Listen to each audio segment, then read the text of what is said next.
Good morning, Jai Hind. Subramani Bihikol eta bahute bhal khobor loi ahisu apnalokor majoloi SSC GD Constable new vacancy new recruitment 2025 Junokol candidate SSC GD Constable notun podor babe apekhare baat chai ase teolokor babe finally ahi gol official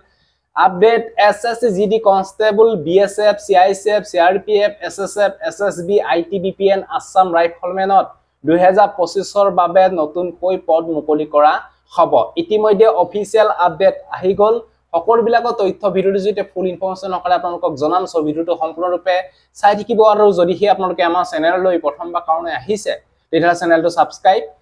কৰি লব আৰু video ডেসক্ৰিপচনত ফুল details দিয়া আছে গৈ পিনে আপোনালোকে নিজে ধুনিয়াকৈ check কৰিব পাৰিব আৰু যদি আপোনালোকে আমাৰ WhatsApp গ্ৰুপত এতিয়ালৈকে জয়েন হোৱা নাই জয়েন হৈ লওক ভিডিও ডেসক্ৰিপচনত লিংক দিয়া আছে তাতে SSC GD কনষ্টেবলৰ বাবে আপোনালোকে মক টেষ্ট দিব পাৰিব অসমীয়া ল্যাঙ্গুৱেজত অসম পুলিচৰ বাবে আপোনালোকে মক টেষ্ট দিব পাৰিব অসমীয়া ল্যাঙ্গুৱেজত যদি জয়েন হ'ব বিচাৰে জয়েন হলক ভিডিও ডেসক্ৰিপচনত লিংক দিয়া আছে আৰু ভাৰত চৰকাৰৰ চাকৰি বা অসম চৰকাৰৰ চাকৰি যিকোনো ধৰণৰ আপডেট আপোনালোকে আমাৰ WhatsApp গ্ৰুপতে পাব যদি জয়েন হোৱা নাই জয়েন হলক ভিডিও ডেসক্ৰিপচনত লিংক দিয়া আছে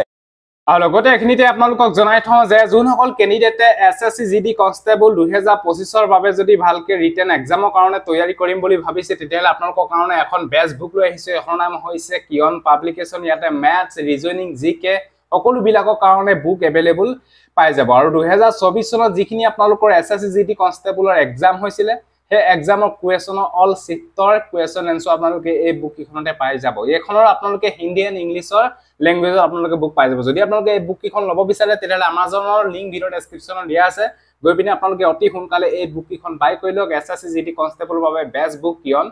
পাবলিকেশন এটা SSC GD কনষ্টেবলৰ বাবে যেটো আপডেট আহিছে অফিচিয়েল আপডেট এই আপডেটটো ফুল ডিটেইলছ সহকাৰে জনাবলে বিচাৰিছো সবৰমানি বিসকল SSC GD কনষ্টেবল 2025 বাবে 27 আগষ্ট 2024 পৰা এপ্লাই ষ্টাৰ্ট হ'ব 5 অক্টোবৰ 2024 লৈকে এপ্লাই কৰিব পাৰিব আৰু লগতে এই পদবিলাকত আমাৰ অসমৰ সকলো ল'ৰা-ছোৱালী এপ্লাই কৰিব পাৰিব যদি আপোনালোকে সিম্পল মেট্ৰিক পাস কৰি থৈছে কাৰণ এই পদবিলাকত এপ্লাই কৰিবলৈ হলে অনলি আপোনালোকে মেট্ৰিক পাস কৰিলে আপোনালোকে এপ্লাই কৰিব পাৰিব কোনো ধৰণৰ পাৰ্চেন্টেজ নালাগে কোনো ধৰণৰ এক্সপেৰিয়েন্স সাৰ্টিফিকেট নালাগে সিম্পল মেট্ৰিক পাস কৰিলে আপোনালোকে এপ্লাই কৰিব পাৰিব এই বিষয়ে আপোনালোকে গম পালে 27 আগষ্টৰ পৰা এপ্লাই হ'ব 5 অক্টোবৰ লৈকে আপোনালোকে এপ্লাই কৰিব পাৰিব আৰু এতিয়া এই আপডেটটো আহিছে মিনিষ্ট্ৰি অফ হোম এফেয়াৰ্ছৰ ফালৰ পৰা পিআইবি অফিচিয়েল সাইটৰ এটো অফিচিয়েলৰ গভৰ্ণমেন্ট জব গভৰ্ণমেন্টৰ অফিচিয়েল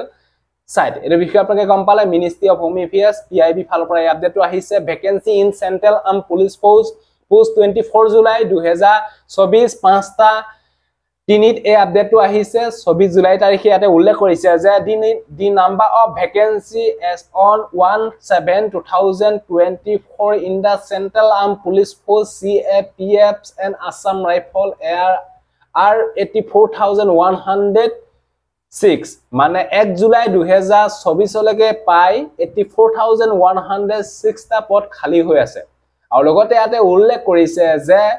UPSC বা SSC পাই 67,345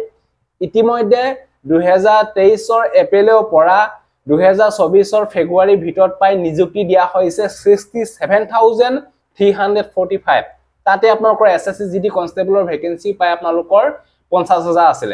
বাকি হে আপোনালোকৰ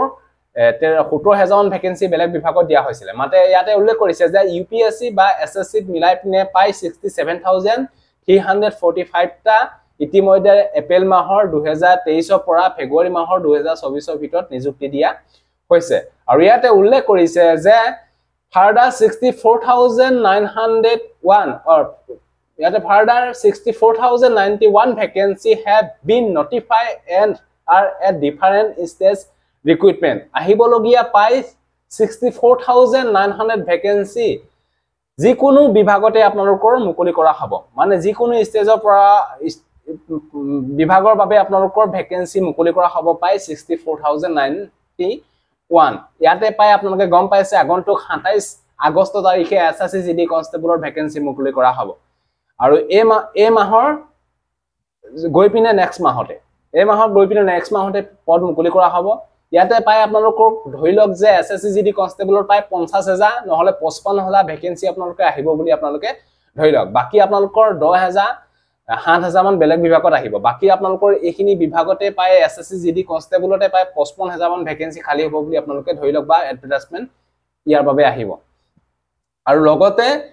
ইয়াতে উল্লেখ কৰিছে যে আপোনালোকৰ যিখিনি এসএসসি জিডি কনষ্টেবলৰ ৰিক্ৰুটমেন্ট হয় এই ৰিক্ৰুটমেন্টটো প্ৰত্যেক বছৰে হ'ব এতিয়া আপোনালোকৰ 3 বছৰ 4 বছৰ মূৰত ভ্যাকেন্সি নাহে এতিয়া আপোনালোকৰ প্ৰত্যেক বছৰ ভ্যাকেন্সি আহিব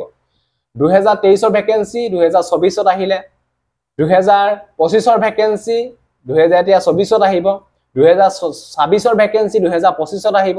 2027 ৰ ভ্যাকেন্সি 2026 ত আহিব এনেকুৱা ধৰণকে আপোনালোকৰ ৰেগুলাৰ ভ্যাকেন্সি আহিয়ে থাকিব এসএসসি জিডি কনষ্টেবলৰ আৰু লগতে যিটো আপোনালোকৰ ফিজিক্যাল যিটো আপোনালোকৰ কাট অফ মাৰ্ক হে কাট অফ মাৰ্কও কমিব বুলি কৈছে আৰু লগতে আপোনালোকৰ যিটো মেডিকেলৰ বাবে আপোনালোকৰ লং ডিসটেন্সটো আপোনালোকৰ লং টাইম লৈ লৈ 1 মাহ বা 1.5 মাহ লৈ লৈ হেতু আপোনালোকৰ এতিয়া শৰ্ট কৰি দিয়া হ'ব কম কৰি দিয়া হ'ব আপোনালোকৰ মিনিমাম 5-4 দিন মানতে আপোনালোকৰ হয়তো মেডিকেল টেষ্টটো শেষ হৈ যাব ইয়াতে আপোনালোকৰ স্পষ্টভাৱে এই নোটিছখনৰ উল্লেখ আছে আৰু লগতে আপোনালোকৰ এসএসসি জিডি কনষ্টেবলৰ বাম্পাৰ ভ্যাকেন্সি মুকলি কৰা হ'ব আপোনালোকে প্ৰথমত হয়তো ভ্যাকেন্সি কম আহিলো আপোনালোকে চিন্তা কৰিব কোনো কাৰণ নাই কাৰণ নেক্সট আপোনালোকৰ ভ্যাকেন্সি বাঢ়ি যায় আৰু আপোনালোকে গম পাইছে 2024 ৰ যিখিনি ভ্যাকেন্সি আহিছিল 26000 সেই ভ্যাকেন্সি খিনি এতিয়া গৈ পিনে কিমান হলগে 46000 হলগৈ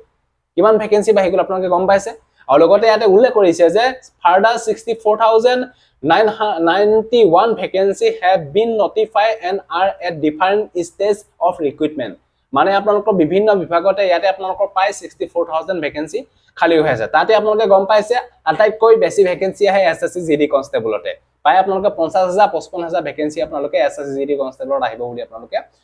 ধৰি লওক সো বন্ধুবান্ধৱীসকল এটোই আছিল যদি ভিডিওটো ভাল পালে সকলো বন্ধুবান্ধৱীকে যাতে ভিডিওটো শেয়াৰ কৰি দিয়ক আৰু সকলোৱে গম পাওক আৰু ভালকে আপোনালোকে ৰিটেন এক্সামৰ কাৰণে তৈয়াৰী কৰক আৰু ৰিটেন এক্সামৰ বাবে আপোনালোকৰ বাবে অসমীয়াৰ ভাষাত এখন ইবুক বনাই আছো যিখন ইবুকত আপোনালোকে আগতে অহা অল এক্সামৰ শিফটৰ কোৱেশ্চন এনসাৰ অসমীয়া ল্যাঙ্গুৱেজত আপোনালোকে পাই যাব যদি লব বিচাৰে আৰু 15 দিনৰ পিছত আপোনালোকে পাই যাব সো আজিলৈ বাই জয় হিন্দ বন্দে মাতৰম জয় অসম ধন্যবাদ